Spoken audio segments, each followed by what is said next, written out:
You've entered void of rules, a realm where normal constraints cease to exist. But beware, traveller, there is one rule here. You've got to hit subscribe. Seriously, it's the only rule we have. We just reached 1,000 brave souls, and we're hunting for 9,000 more to complete our dark ritual. I mean, reach our next goal, so subscribe. Or don't. But remember, the void remembers those who defy the only rule. Now let's get into today's video. My name is Tom Miller, and I need to tell you about the mountains, about what lives up there in the mist and shadow, and why some rules can't be broken, not even once, not even by accident. I'm telling you this story because I can't rest, because somewhere between life and whatever comes after, I'm stuck in these mountains, watching new drivers make the same mistakes, seeing the same terror in their eyes when they realize the truth too late. Maybe if enough people know what really happened to me, what's been happening in these mountains for decades, someone will listen. Someone will follow the rules. Because the rules aren't just guidelines, they're a treaty, a fragile peace agreement between our world and something much older, much hungrier. And I broke that treaty on a Friday evening in October, when the leaves were turning gold and the tourists were at their peak, when I thought I knew better than 70 years of hard-earned wisdom. But I'm getting ahead of myself. Let me start at the beginning, when I was still alive and still foolish enough to think I understood how the world worked. I'd been driving buses in Memphis for 8 years before the mountains called to me. City driving had worn me down to nothing. The exhaust fumes, the angry commuters, the endless cycle of traffic lights and construction zones. Every morning, I'd wake up feeling like I was suffocating, like the concrete and steel were pressing in on me from all sides. When I saw the job posting for Pineriidge tours, it felt like divine intervention. Mountain air, scenic routes, passengers who actually wanted to be there instead of just enduring the ride. The company had been operating since 1952, and walking into their headquarters felt like stepping back in time. The building was a converted train station from the 1920s, all dark wood and brass fixtures that had been polished to a mirror shine. Framed photographs covered every wall. Buses from different decades posed against the same mountain backdrops. Drivers and passengers smiling in that genuine way people used to smile before cameras became commonplace. But there was something else in those photographs, something that took me a while to notice. In the older pictures from the 50s and 60s, some of the drivers had a haunted look in their eyes. Not scared, exactly, but watchful, like they'd seen things they couldn't unsee. Bill Adams met me in his office that Thursday morning. He was in his 70s, built like an old oak tree, gnarled but unbreakable. His grandfather had started the company, and his father had run it through the boom years of mountain tourism. Bill himself had been at the helm for 43 years, and every one of those years showed in the lines around his eyes. "Tom Miller," he said, standing to shake my hand. His grip was firm but careful, like a man who'd learned to measure his strength. "Glad you could make it up here. How was the drive from Memphis?" "Beautiful," I said, and meant it. I'd never seen mountains like these before, ancient and mysterious, wrapped in mist that seemed to move with purpose. I can see why people come from all over to visit. Bill's expression shifted slightly, something guarded sliding behind his eyes. The mountains are special, that's for sure, but they're also particular. They have their own ways, their own rules. That's what we need to talk about. He gestured for me to sit in a leather chair that had probably been there since his grandfather's time. The office smelled of pipe tobacco and old books, with an undertone of something I couldn't identify, something earthy and wild, like the forest after rain. "You'll be driving bus number 3, Bill continued, settling behind his desk. "She's a 2019 Ford Transit, 24 passenger capacity, all the modern safety features. But before we get to the mechanical specifications, there are some other guidelines you need to understand." He opened a desk drawer and withdrew a laminated card along with the standard driver's handbook and route maps. I expected the usual safety protocols, insurance information, emergency procedures. The card was different.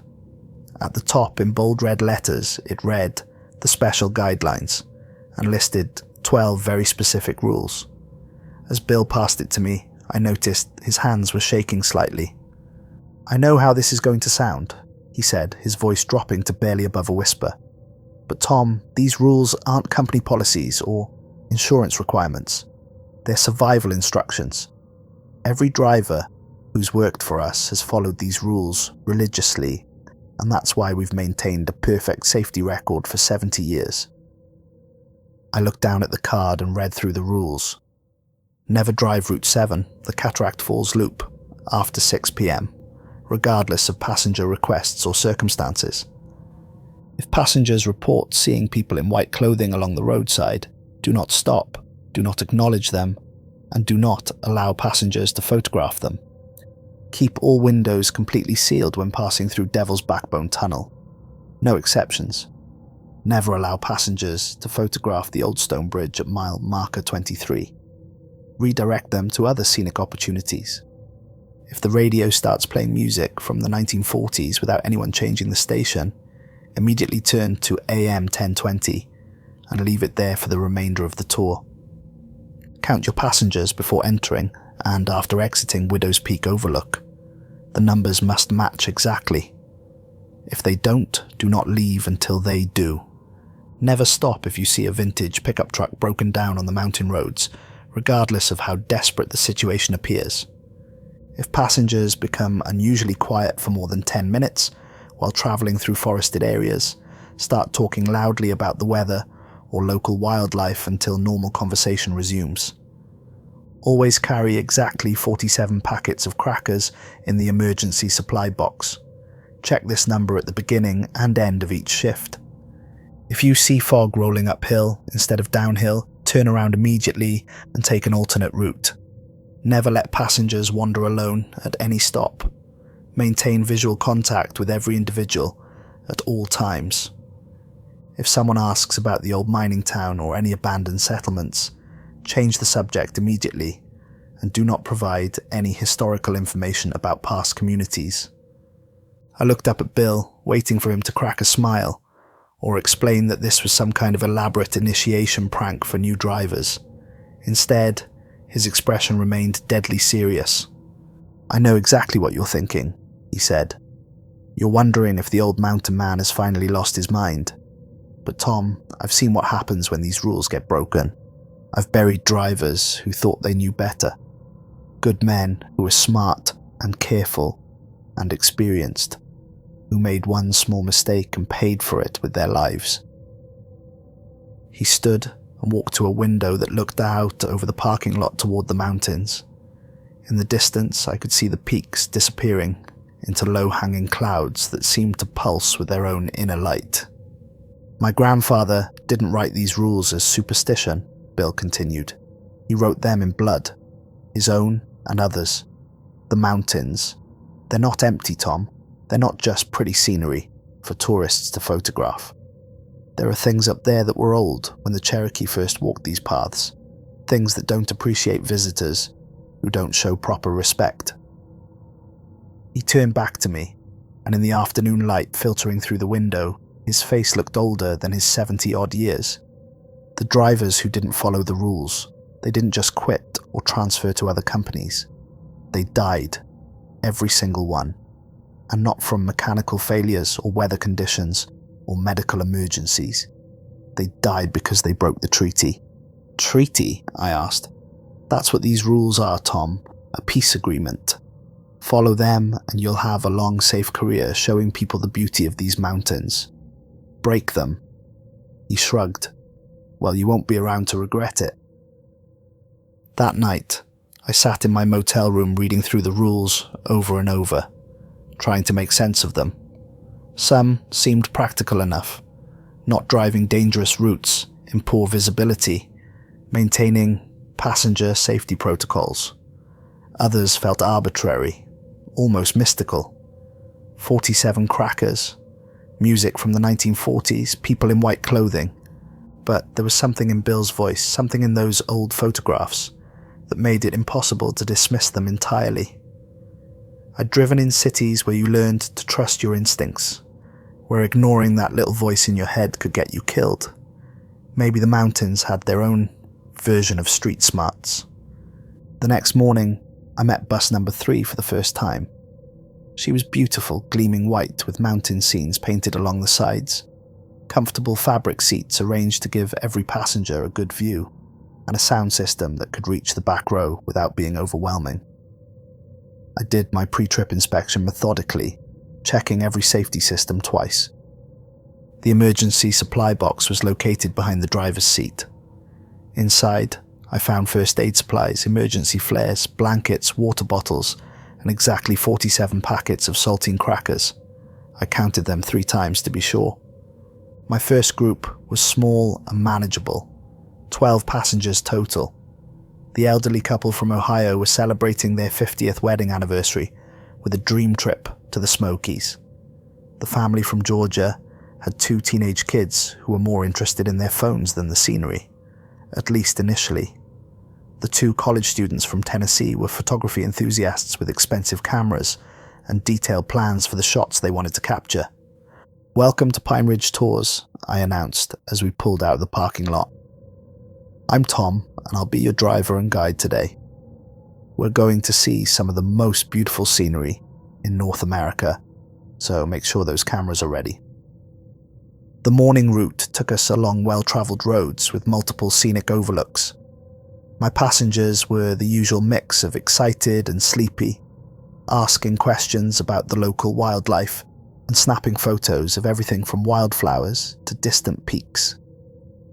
When we reached Widow's Peak Overlook, I made sure to count everyone as they disembarked.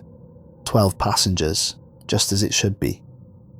They spent about 20 minutes exploring the overlook, taking pictures of the valley spread out below us. The view was spectacular, layer upon layer of mountains fading into the distance, each ridge a different shade of blue-green. I could understand why people travelled thousands of miles to see this. When it was time to leave, I counted again as they boarded. 12 passengers. Rule 6 seemed simple enough. We continued along the route, and one of the college students asked if he could photograph the old stone bridge when we passed mile marker 23. I remembered Rule 4 and smoothly redirected him. "Actually, there's a much better bridge about 5 miles ahead," I told him. "Better lighting, more interesting architecture. The one at mile marker 23 is pretty basic, just functional stonework from the 1930s. You'll want to save your memory card space for the good stuff." He seemed satisfied with the explanation, and when we reached the alternative bridge, he spent 10 minutes getting the perfect shot. The day concluded without incident, and I began to think that maybe the rules were just company tradition after all. Ways to manage tourist expectations and avoid overcrowding at certain locations. I was wrong, of course, but I wouldn't learn that until later. Wednesday brought my first real encounter with something beyond normal explanation. I had 15 passengers that day, including several amateur photographers who were particularly interested in the historical aspects of the area. We were cruising along Route 441, about halfway through the morning tour, when the radio suddenly changed stations on its own. One moment we were listening to soft instrumental music, generic background melodies that wouldn't offend anyone. The next moment, brass instruments filled the bus with a sound I hadn't heard outside of old movies. It was big band music from the 1940s, complete with a male vocalist crooning about love and heartbreak in that distinctive wartime style. I remembered Rule 5 and immediately switched to AM 1020. The oldies music cut off as if someone had pulled a plug, replaced by a monotone weather report. I glanced in the rearview mirror, expecting to see confused faces or at least some acknowledgement of the sudden change. Instead, all 15 passengers continued their conversations and sightseeing as if nothing had happened. Partly cloudy skies continuing through the afternoon, the radio droned. with temperatures reaching the mid-70s at lower elevations. That was impossible. I'd heard the music clearly, the full orchestra, the vocalist, even the slight scratchy quality that suggested the recording was decades old. But somehow my passengers had either not noticed or not found it worth mentioning.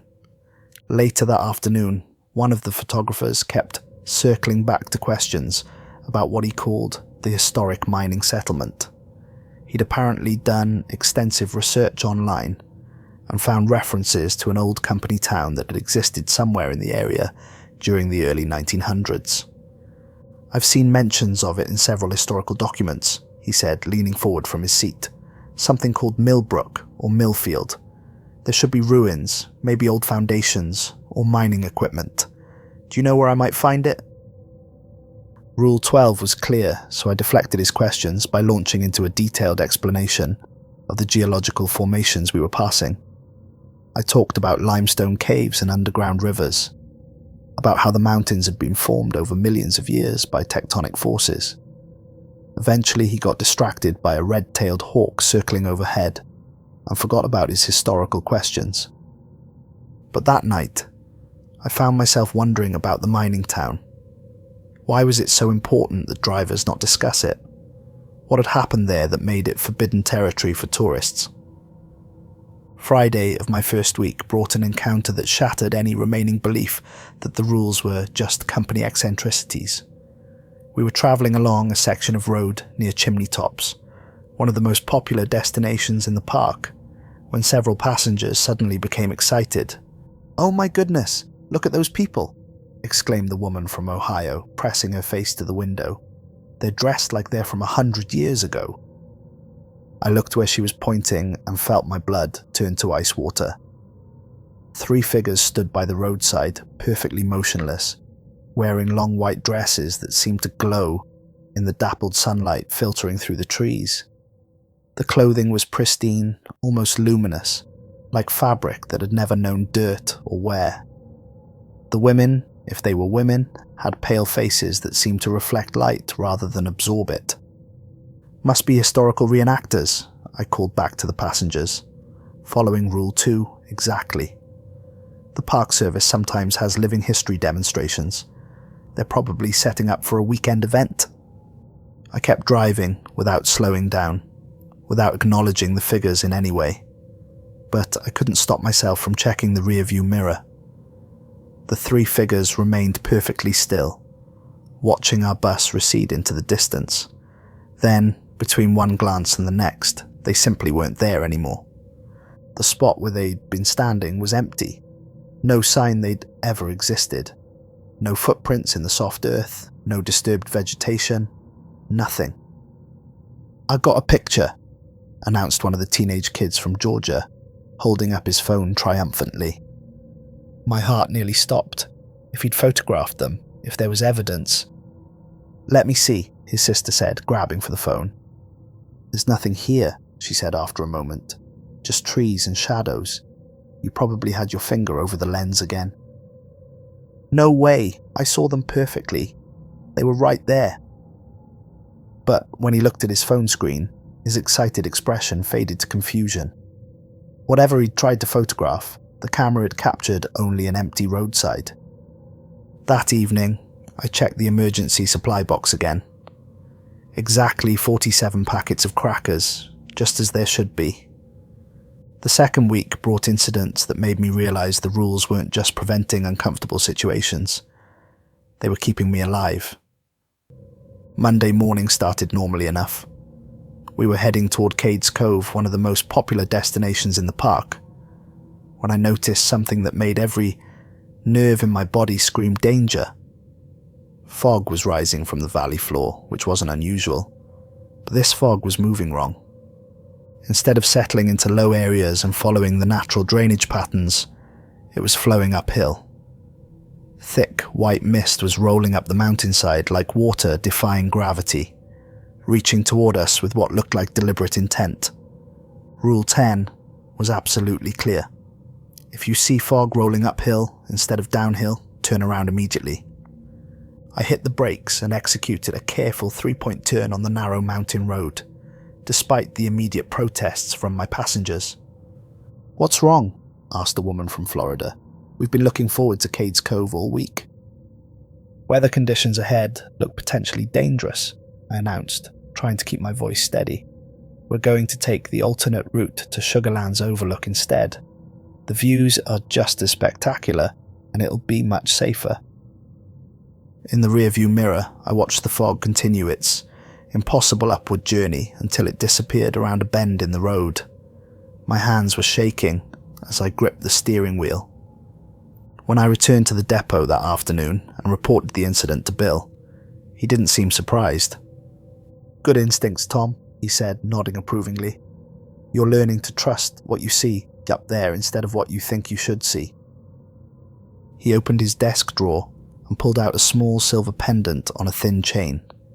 It was roughly circular, about the size of a quarter, with symbols etched into its surface that I didn't recognize. They looked almost like letters, but from no alphabet I'd ever seen. "Every driver gets one of these after they prove they can follow the rules," Bill said, holding it out to me. "It's for protection. Wear it always when you're up in the mountains." The metal felt surprisingly warm against my palm, and the moment I put it around my neck, I felt a subtle change. Nothing dramatic, just a sense of stability, like I was more firmly anchored to the world. "What kind of protection?" I asked.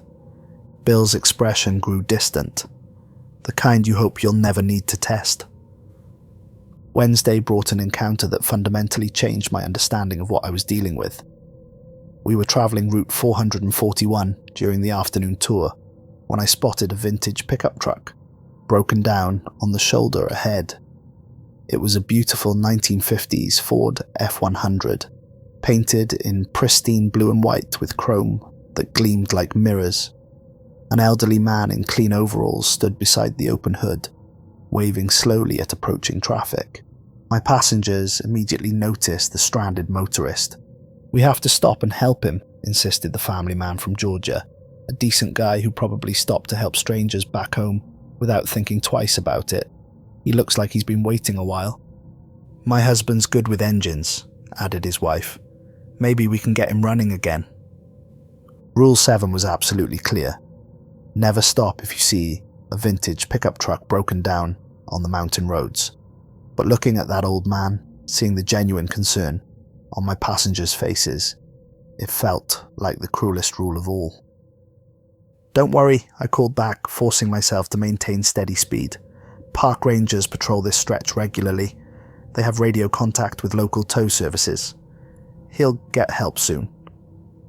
The old man watched us pass with an expression of profound sadness, still waving that slow, deliberate wave. In the side mirror, I watched him grow smaller and smaller until we rounded a curve and he disappeared from view. One of the college students had managed to snap a photo of the truck through the window as we passed. Later, when she showed me the picture on her camera, I nearly dropped the device. The photo showed a completely rusted out hulk of a truck, more rust than metal, with weeds growing up through the wheel wells and vines wrapped around what remained of the bumper. The cab was partially caved in, and there was no sign of any person anywhere in the frame. But the timestamp on the photo showed it had been taken in bright daylight during our trip, and I remembered clearly seeing a pristine vehicle with a living, breathing human being standing beside it. "Must have been a trick of the light," the student said, frowning at her camera screen. "I could have sworn that truck was in perfect condition." "Mountain light can be deceiving," I agreed, but my voice sounded hollow even to me. Thursday brought what I thought at the time was a close call, though I later realized it was just a preview of what was coming. We were approaching Devil's Backbone Tunnel with a group of 18 passengers when something made the hair on the back of my neck stand up. Everyone had gone completely quiet.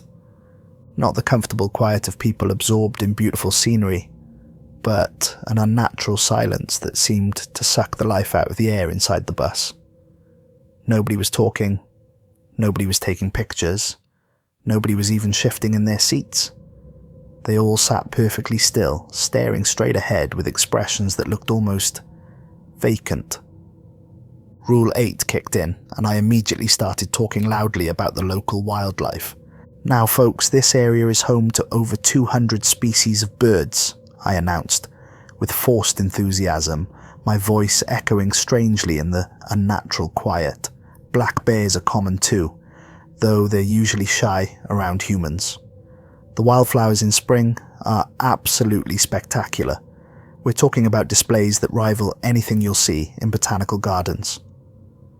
Gradually, like people waking up from a deep sleep, my passengers began to stir. Someone asked a question about bear safety. Another person commented on the interesting rock formations. Normal conversation slowly resumed, and the oppressive silence lifted.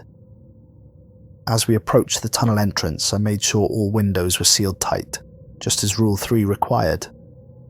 The tunnel was only about a quarter-mile long, carved through solid rock in the 1960s. But something about it always felt wrong. The air inside was always colder than it should be, and sounds echoed in ways that didn't make acoustic sense. "It's a bit stuffy in here," complained one passenger as we entered the tunnel. "Can we crack a window?" "Safety regulations require all windows to remain closed in tunnels," I replied firmly. "Something to do with air pressure and structural integrity. We'll be through in just a minute." The passenger grumbled but didn't push the issue. As we emerged from the other end of the tunnel, I felt a profound sense of relief, like we'd successfully navigated some kind of test. By Friday of my second week, I was feeling confident in my ability to handle whatever the mountains might throw at me. I understood the rules. I'd encountered several situations where they applied, and I'd handled each one correctly. The silver pendant Bill had given me hung against my chest, and I'd started thinking of it not just as a good luck charm, but as a badge of office proof that I belonged here, that I was part of the small fraternity of drivers who knew the truth about these mountains. That confidence would prove to be my downfall. It was October 15th, and the fall colours were at their absolute peak. The mountains looked like they were on fire, blazing with reds and golds and oranges that seemed to glow with their own inner light. It was the kind of day that brought tourists from hundreds of miles away, the kind of day that made postcards and desktop wallpapers. I had my largest group yet, 23 passengers booked for the sunset tour. They were a mix of families, couples and photography enthusiasts, all excited about experiencing the famous Smoky Mountains sunset from the best vantage points. We'd started a bit late due to traffic delays getting out of Gatlinburg. The whole area was packed with leaf peepers and weekend tourists. By 5:45 p.m, we were running behind schedule, and several passengers were getting anxious about missing the sunset. The golden hour was already beginning, and they'd paid premium prices for this specific tour. "Is there any way we can still make it to Cataract Falls?" asked a woman from California, who'd flown across the country specifically for this trip. "I've been dreaming about getting photos of the falls in sunset light." "The brochure mentioned Route 7, added her husband. "Isn't that the scenic route to the falls overlook?" Rule 1 was crystal clear. Never drive Route 7 after 6 p.m. But I looked at my watch and did some quick calculations. If I pushed the pace just a little, if I didn't make any extra stops, we could complete the entire Cataract Falls loop and be back on the main road by 5:58 p.m. 2 minutes to spare. It seemed reasonable. I'd been following the rules perfectly for 2 weeks. I understood how to handle the unusual situations that came up. Surely I could manage one slightly rushed tour without any problems. "All right, folks," I announced, making the decision that would cost me everything. "We're going to take the scenic route to the falls. It's going to be beautiful in this evening light, but we'll need to move efficiently at each stop." At 5:52 p.m, I turned onto Route 7. The passengers were absolutely delighted as we began winding through the forest toward the falls. The late afternoon sun was filtering through the canopy, creating those perfect golden rays that photographers spend their careers chasing. Everyone was taking pictures and commenting on the incredible beauty of the landscape, "This is exactly what I hoped for," breathed the woman from California, practically pressed against her window. "The light is just magical." At 5:57 p.m, we reached the furthest point of the loop, where the best view of Cataract Falls was visible through a gap in the trees. The waterfall tumbled down a series of rock ledges, catching the golden light and throwing it back in prismatic sprays. I allowed a brief stop for photos, knowing we were cutting it close but confident we could still make it. At 5:58 p.m, I started the return journey. My watch showed we were right on schedule, maybe even a minute ahead if we didn't hit any traffic. That's when I noticed the bus clock. The digital display on the dashboard showed 6:01 p.m. My watch was slow. We were already past the deadline. Panic hit me like a physical blow. We were still at least 2 minutes away from the Route 7 exit, and we were already violating Rule 1. I'd broken the most important rule of all, the one that had been emphasized above all others. The temperature inside the bus began dropping, not gradually but suddenly, as if someone had opened a door to a freezer. I could see my breath forming clouds in the air, and several passengers started commenting on the sudden change. "Wow, it got cold fast," said one of the teenagers, pulling on a sweatshirt. "Is the air conditioning stuck on high?" "I don't think the air conditioning even runs when it's this cool outside," replied his mother, wrapping a jacket around her shoulders. The radio began cycling through stations on its own, jumping from country to rock to talk radio without anyone touching the controls.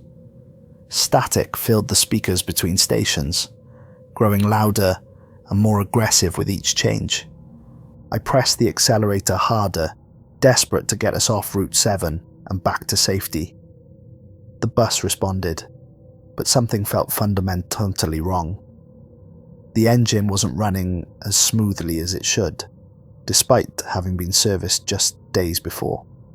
The headlights seemed dimmer, even though the electrical system showed full power. "Something's wrong with the radio," observed one of the college students. "It keeps changing by itself." At 6:02 p.m, still trapped on Route 7, fog began rolling in from all directions. This wasn't the natural evening mist that sometimes settled in mountain valleys. This was thick, white fog that seemed to appear out of nowhere, flowing between the trees like something alive. It didn't follow the natural contours of the land. Instead, it moved with purpose, reaching toward the road from every direction at once. "Where did this fog come from?" asked the woman from California, her excitement turning to concern. The weather forecast said clear skies all evening. The bus headlights, already mysteriously dim, began flickering. I could feel the engine struggling despite the fuel gauge showing 3/4 full. The radio locked onto a station playing 1940s big band music, and the volume began increasing on its own. I frantically switched to AM 1020, just as Rule 5 instructed, but all I got was static. Loud, angry static that seemed to pulse with a rhythm that matched my racing heartbeat. "Tom, what's happening?" called out the family man from Georgia, and I could hear the fear creeping into his voice. I didn't answer because I didn't know what to say. How could I explain that we were trapped in something beyond normal experience, that I'd broken a rule that kept ancient forces at bay? At 6:03 p.m, I saw them. The figures in white clothing weren't standing beside the road this time. They were blocking the entire path ahead. Not just 3 women, but dozens of them. Men, women and children, all dressed in clothing from different eras, all perfectly still, all watching our approaching bus with eyes that reflected the headlights like mirrors. They formed a solid wall across the narrow mountain road, shoulder to shoulder, with no gaps between them. Some wore the white dresses I'd seen before, but others were dressed in white work clothes, white suits, white children's clothing, all of it pristine, all of it glowing with that same unnatural luminescence. Rule 2 said I couldn't stop or acknowledge them, but I also couldn't drive through them. They weren't going to move aside, and there were too many to avoid. The bus was still moving forward at about 30 miles per hour. and they weren't moving out of the way. "Tom, there are people in the road," screamed the woman from California. "Stop the bus," shouted her husband. But I couldn't stop. Rule 2 was absolute. Do not acknowledge them. Even now, even with everything falling apart, some part of me still believed that following the rules might save us. The engine began sputtering despite the fuel gauge. The radio grew impossibly loud, the 1940s music now accompanied by what sounded like voices calling from very far away. The fog pressed against the windows like living things, trying to force their way inside. I had seconds to make a decision. I could slam on the brakes and acknowledge the figures, violating Rule 2. I could try to drive through them, which seemed impossible, or I could try to go around them, even though Route 7 was carved into the mountainside with steep drops on both sides. I chose the third option. I yanked the steering wheel hard to the right, trying to squeeze past the wall of figures on the narrow shoulder, but Route 7 had been built for careful, slow traffic, not evasive maneuvers. The right wheels left the pavement and hit loose gravel. The bus tilted sickeningly. For a moment that lasted forever, we balanced on the edge of the ravine. I could see the tops of trees below us, could feel gravity making its decision. Then we went over. The last thing I remember clearly was the bus going airborne, the screams of my 23 passengers, and the sound of metal hitting rock. The figures in white watched us fall, with expressions of profound sadness, as if they'd seen this scene play out many times before. Then everything went dark. They found bus number 3 the next morning, at the bottom of a ravine off Route 7. Park rangers said it was a miracle that anyone survived. The bus had tumbled nearly 200 feet, down a steep slope, bouncing off trees and rocks before coming to rest against a massive boulder. I was discovered still strapped in the driver's seat, hands still gripping the wheel.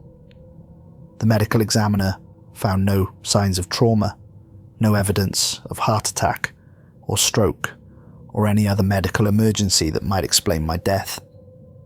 According to the official report, I simply stopped living sometime between the crash and the rescue. All 23 passengers survived with only minor injuries, cuts, bruises, a few broken bones.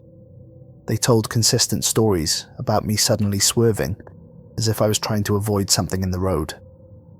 But the investigators found no evidence of any obstruction. The road was completely clear. My final logbook entry, written in my own handwriting, read 5:59 p.m, completing Route 7 return. But the bus clock had stopped at exactly 6 p.m, and the investigators couldn't explain the discrepancy. Bill Adams came to see the wreckage before it was hauled away. He found my silver pendant on the dashboard, the chain broken cleanly in half. He picked it up and held it for a long moment, then slipped it into his pocket with a sigh that seemed to carry the weight of decades. He retired bus number 3 permanently after the accident. The company updated their guidelines to include a 13th rule. If you're cutting it close on time, always choose safety over schedule. Pineriidge Tours continues to operate with their perfect safety record intact. At least, that's how they counted officially. New drivers still receive the same 12 rules, plus my story is a cautionary tale about what happens when you think you can bend the mountains to your will. Route 7 now officially closes at 5 p.m, though the signs don't explain why. In the company office, Bill placed my employee photo in what he quietly calls the memorial corner, next to photographs of 4 other drivers from decades past. Each photo shows someone who didn't work out. All of us died following the rules faithfully, except for one critical mistake.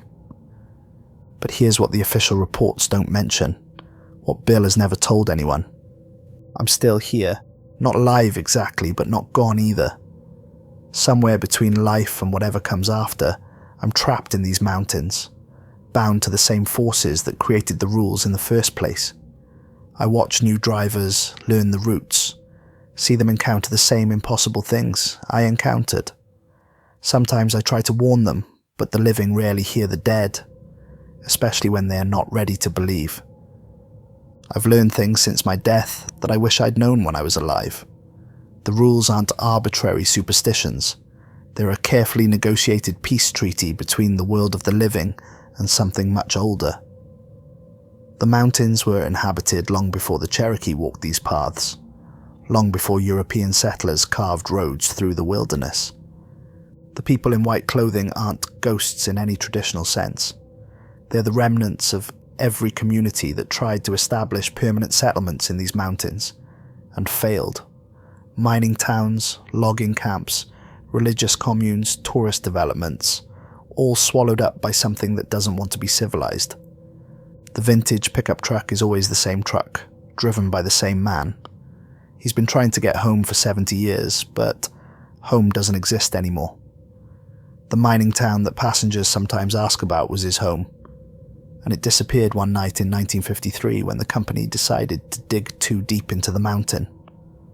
The 47 crackers aren't random, they represent the 47 people who died when that mining town vanished. The crackers are an offering, a small tribute that keeps their hunger satisfied.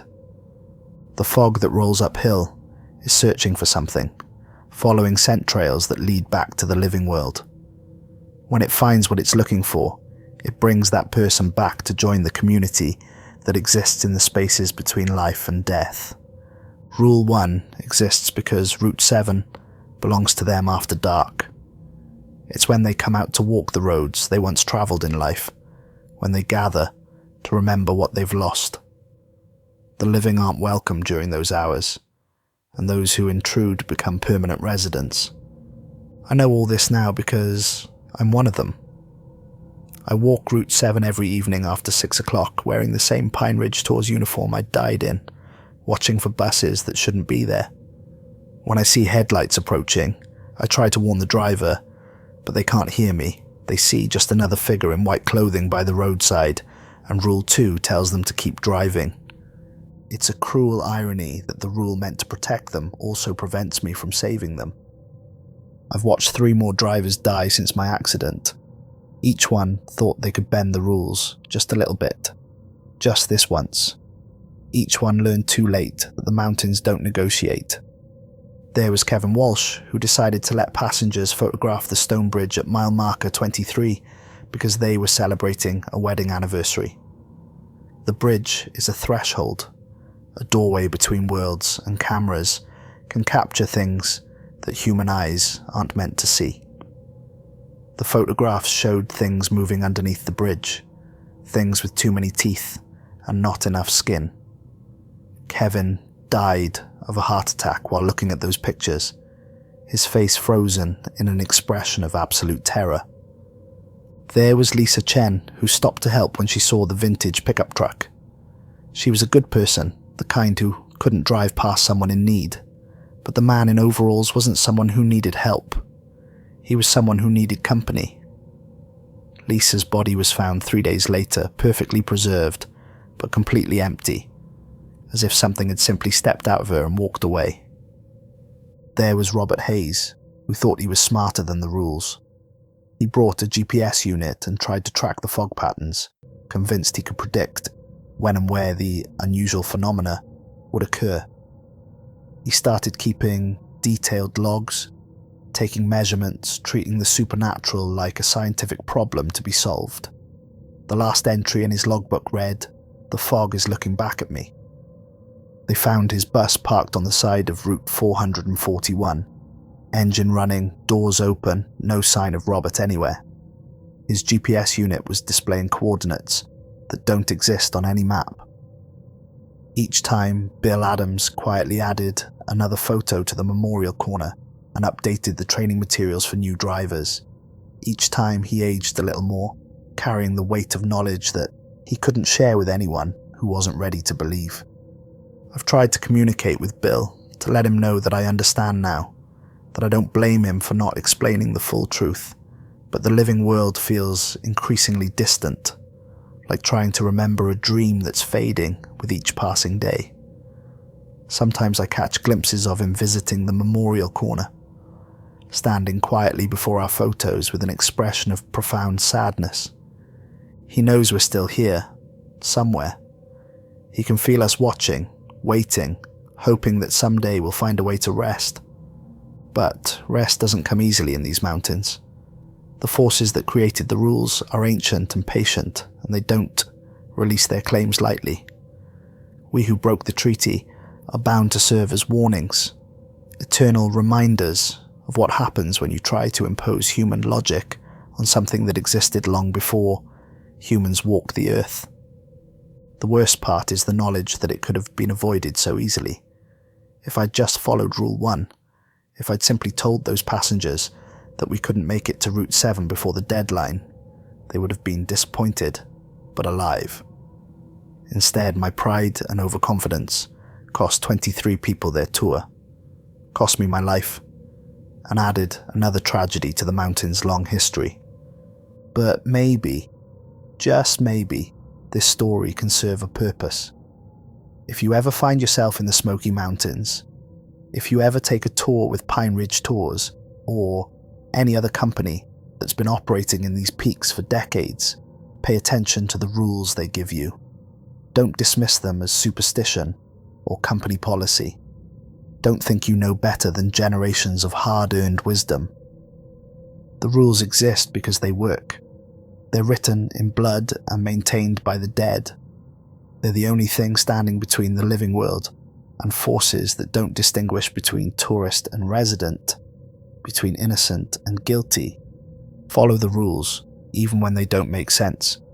Especially when they don't make sense. Because the mountains are always watching, and they have very long memories.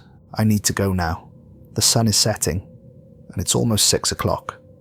Route 7 is calling, and I have my eternal shift to walk. Maybe tonight will be different. Maybe tonight, no one will try to take the scenic route after dark. But I doubt it. Hope dies hard in the human spirit, and tourists always think they're the exception to every rule. They're wrong, of course. In these mountains, no one is an exception. No one gets to break the treaty, not even once. My name was Tom Miller, and I used to drive tour buses through the Great Smoky Mountains. Now I walk the roads after dark, a figure in white clothing by the roadside, hoping that someday someone will listen to the warnings we can no longer speak aloud. Remember my story. Follow the rules. And whatever you do, never, ever drive Route 7 after 6 o'clock. The mountains are waiting, and they're always hungry for new residents.